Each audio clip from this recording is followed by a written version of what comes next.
tentang Wali Songo ini sudah lebih dulu dikaji oleh pihak Ba'alawi Yaman itu sendiri, yakni Habib Alidin Assegaf dari sejak tahun 2014 atau 2015 kalau nggak salah ya.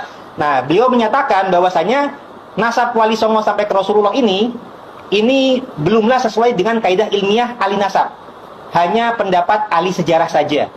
Jadi memang ada versi dalam kitab Syamsul Az-Zuhairo, Hikmatu Asyiro, para Wali Songo itu tercatat sebagai keturunan Rasulullah dari jalur Asmathan Ba'alawi Al-Husaini. Nah, akan tetapi di zaman sekarang kemudian yang tadinya itu sudah tercatat dalam kitab nasab dibantah kembali oleh peneliti nasab ketika diwawancara oleh peneliti dari Jepang. Dan di sana dinyatakan bahwasanya nasab Wali Songo itu hanya pendapat ahli sejarah. Sedangkan pendapat ahli nasab Yaman hanya mencatat dari Rasulullah sampai dengan ke Abdul Malik saja. Nah, keluarga Wali Songo menanggapi hal tersebut ketika Wali Songo dianggap nasabnya itu belum sahih ke Rasulullah, tidak dengan cara yang emosional, tidak dengan cara melaporkan hukum, tidak dengan cara persekusi, tapi kita akhirnya melakukan pengkajian ulang. Nah, pengkajian ulang daripada nasab Wali Songo ini kita kaji kembali dari data sejarah Nusantara. Nah, ternyata dalam data sejarah Nusantara ada 2 muasal kedatangan para wali Nusantara. Contohnya, kita di Nusantara ini sering mendengar gelar tokoh yang bernama Maulana Maghribi. Bukan Maulana Yamani, bukan Maulana Hadromi. Artinya, ini adalah seorang tokoh yang berasal dari Maghrib, Maroko, bukan dari Yaman. Nah, kemudian juga ada tokoh semisal ayahnya Sunan Ampel. Gelarnya adalah Ibrahim Asmarakandi, yang terindikasi berarti dari Samarkand, Uzbekistan, Asia Tengah. Dan juga beberapa tokoh Wali Songo gelarnya bukan Habib, tapi Mahdum. Contohnya Sunan Bonang Mahdum Ibrahim. Dan juga Syarif Hidayatullah Sunan Mahdum Gunung Jati. Ada gelar Syarif, ada gelar Mahdum, bukan gelar Habib. Kalau dari Yaman kan Habib gelarnya. Nah, zuriat Nabi ini yang tercatat resmi gelarnya adalah Sayyid dan Syarif. Nah, ternyata Mahdum juga adalah gelar zuriat Ahlul Bait Nabi yang lazim digunakan di daerah Asia Tengah, Uzbekistan. Nah, berarti ini menjadi indikasi ada wali Nusantara yang berasal dari Maroko, ada yang berasal dari Asia Tengah atau Uzbekistan, dan tidak ada yang dari Yaman. Karena kalau dari Yaman tadi harusnya gelarnya Habib, Maulananya harusnya Hadromi Yamani, Ibrahimnya juga Asmarakandi tapi Yamani, tapi kan bukan. Arti kata kita kemudian menemukan indikasi baru, kemudian di zaman sekarang kita sudah canggih, sudah bisa melakukan korespondensi langsung dengan nakib internasional dari negeri muasal kedatangannya. Jadi wali yang berasal dari Maroko, kemudian kita melakukan korespondensi dengan pihak Maroko. Atasnya lagi Irak dengan pihak Irak. Kalau yang dari Mesir atau Uzbek ya dengan Uzbek.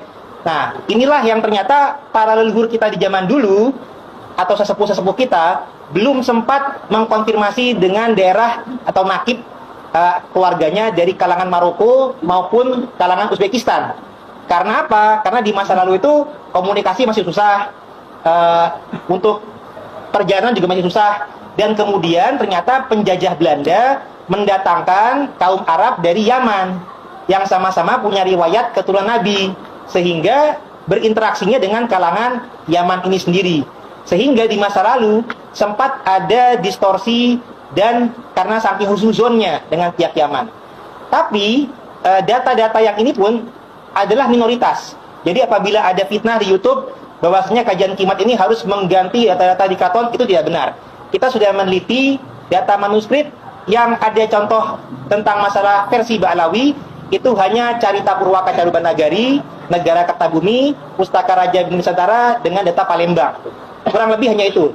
Yang lain-lainnya masih mencatat bukan dari versi Ba'alawi. Contoh, ada data serat Penengen, ada serat Sajarah Ratu Jogja, ada data serat-serat Leluhur Ing Kadenurjan Jogja, ada Sajarah Banten, ada pula data asal-usul Kasultanan Cirebon, dan lain sebagainya. Bahkan data Madura juga banyak manuskrip-manuskrip lainnya yang mengindikasikan jalurnya bukan melalui Ubaidillah bin Ahmad Al-Muhajir. Sehingga kajian kimat ini tidaklah menyerang nasab keluarga Wali Songo, karena ternyata memang ada versi lain. Dan alhamdulillah, kemudian keluarga Wali Songo ini sudah melakukan 2 hal yang penting, yakni adalah mendapatkan sanad, memperkuat sanad kesaksiannya dari isbat nakib internasional. Yang kedua juga berani melakukan tes YDNA. Nah, alhamdulillah dari dua hal ini, untuk jalur yang berasal dari Maroko Maghrib, ternyata jalurnya adalah dari jalur Al-Jailani Al-Hasani.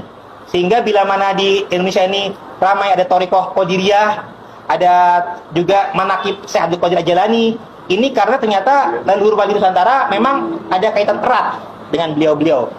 Dan juga untuk jalur Al-Husaini, alhamdulillah kita sudah mendapatkan juga isbat nasab dari nakib Irak, India, dan menyusul dari asosiasi Ahlul Bait yang diakui oleh PBB. Sehingga untuk masalah isbat nasab ini harus terklasifikasi secara internasional, bukan hanya organisasi skala lokal. Yang mohon maaf. Karena organisasi skala lokal itu artinya pengakuannya hanyalah secara sepihak saja. Hanya skala Jakarta saja, belum diakui oleh skala internasional. Nah, termasuk mungkin dari kajian Kiai Matiuddin Utsman, ini kan juga bagi yang mengetahui bahwasanya pendiri NU, pendiri Muhammadiyah kan keturunan Jumadil Kubro. Nah, Jumadil Kubro ini kan disangka ke jalur Ba'alawi. Maka dengan ini saya juga akan menginformasikan bahwasanya dari nakib internasional, yakni dari nakib Irak dan India, ini alhamdulillah sudah memberikan data yang dikomparasi dan dikolaborasi antara data Nusantara dengan data isbat nakib luar, sehingga per hari ini akan coba saya sampaikan nasab Jumadil Kubro yang sebenarnya, yang lebih mendekati kebenaran. Jadi bahwasanya sehingga dengan ini ke depannya perlu diketahui Kiai Hasyim Asy'ari, pendiri NU, Kiai Ahmad Dahlan, ini bukanlah keturunan Ba'alawi, tapi jalurnya adalah sebagaimana yang saya sebut dengan berikut ini. Jadi yang paling utama adalah gelar mahdum. Ini adalah indikasi bahwasanya memang sinkron asal muasal kedatangannya.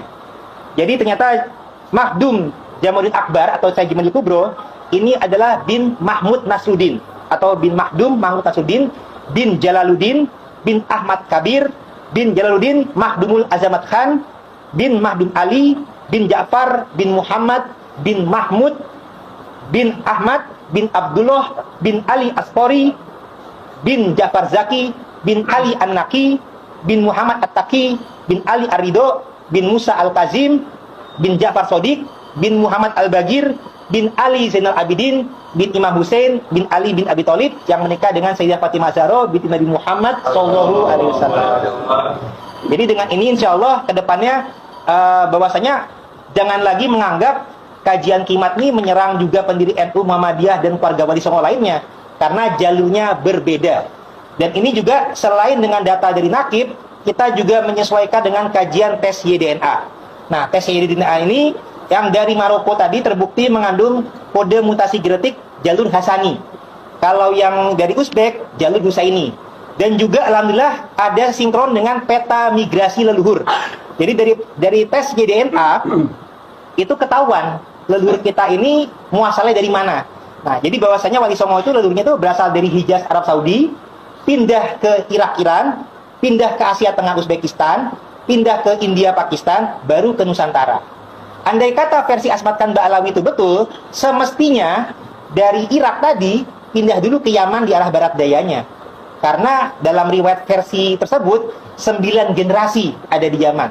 Versinya kan Ahmad Al-Muhajir dari Irak pindah ke Yaman, Ahmad Al-Muhajir, udah gitu Ubaidillah, Alwi, Muhammad, Alwi, Ali Qoli Qasam, Muhammad Sohib Mirbat, Alwi Faqih, Abdul Malik, ada 9 generasi. Andai kata ini betul, semestinya dalam peta migrasi DNA tercatat pindah ke Yaman. Ternyata tidak. Sehingga ini menandakan dari hasil penelitian tes DNA tidak terkonfirmasi dan tidak ilmiah versi bahwasanya Wali Songo keturunan dari Ba'alawi. Nah, dengan demikian kita sudah merevisi dan sudah kita sampaikan kepada Kiai Wapres Maruf Amin juga. Alhamdulillah tanggapan beliau juga positif bahwasanya memang sejarah dan silsilah keluarga besar Wali Songo perlu diluruskan. Tetapi insya Allah keluarga Wali Songo ini berbeda kebiasaannya dengan kalangan habaib. Insya Allah keluarga Wali Songo ini meneliti silsilah untuk sekedar menyambung silaturahim. Jadi bukan untuk merasa sombong, merendahkan yang lain, bukan untuk mengkapitalisasi umat, menzalimi, tidak. Karena kita sudah sebagai bagian daripada bangsa Indonesia.